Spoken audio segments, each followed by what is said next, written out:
السلام عليكم مشاهدي الكرام. اليوم غنعملوا واحد الكيك بالحليب السخن او المغلي اللي كتجي من اروع الكيكات اللي ممكن تجربوها، والمذاق ديالها ولا اروع وفرجه ممتعه.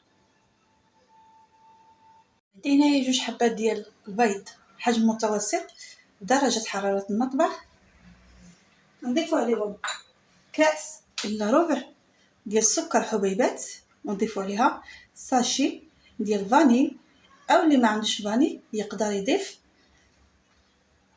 حبه قارص او الحامض اللي محكوكه. هنا كنضيف نفس العبار ديال الكاس ديال العنبه ديال الزيت. وهنا كنجيب الخلاط اليدوي وغادي نطرب مزيان هاد المكونات تيرجع الخليط ديالنا ابيض. كملوا على الطريقه. هنا من بعد ما خلطت الخليط مزيان كنجيب نصف كاس ديال الحليب وكنغليه مع 2 ملاعق من الزبده الخاصه بالاكل مغلي، كنكبو على الخليط وحركوه بسرعه.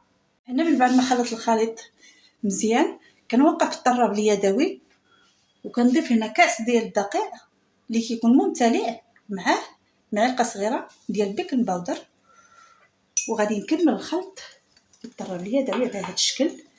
هذه الكيكه هذه كتجي من ألذ واروع الكيكات اللي ممكن تقوموا بالاعداد ديالها، فهي كتجي رطبه وهشيشه وطريه في نفس الوقت. الكيكه ديال الحليب السخن من افضل الكيكات اللي ممكن تجربوهم وتقوموا بالعمل ديالهم ويشكروهم الضيوف ديالكم وينفعوكم في العيد الاضحى على الابواب، فهي كتصلح لفطور العيد ان شاء الله.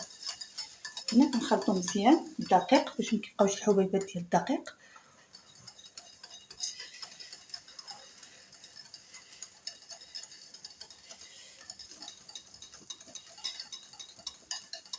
خلطوا مزيان الخليط ديالكم. هنا الخليط ديالنا نعملو في هذا المول هذا اللي خاص بالكيك، كيتفتح ويتشد. كيبقى اي مول عندكم يمكن لكم تستعملوه. هنا دهنتو بالقليل من الزبده قليل من الدقيق، ونضيف الخليط بسم الله على هذا الشكل.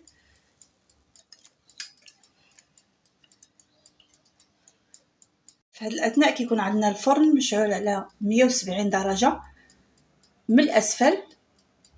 كتاخذ لنا الكيك الطياب ديالها من 35 حتى ل 45 دقيقه، ونطلقوا مع الشكل النهائي ديالها.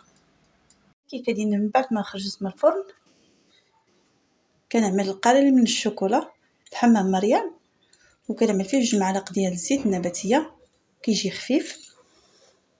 كيبقى لكم تزين كما بغيتو. انا غنزوق غير بالشوكولا على هذا الشكل.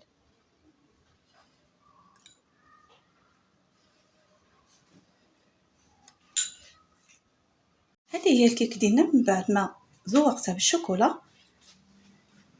بسم الله غادي نقطع منها واحد القطعه باش تشوفوا كيف جات من الداخل ديالها، فهي جات فيها واحد الرائحه ما شاء الله،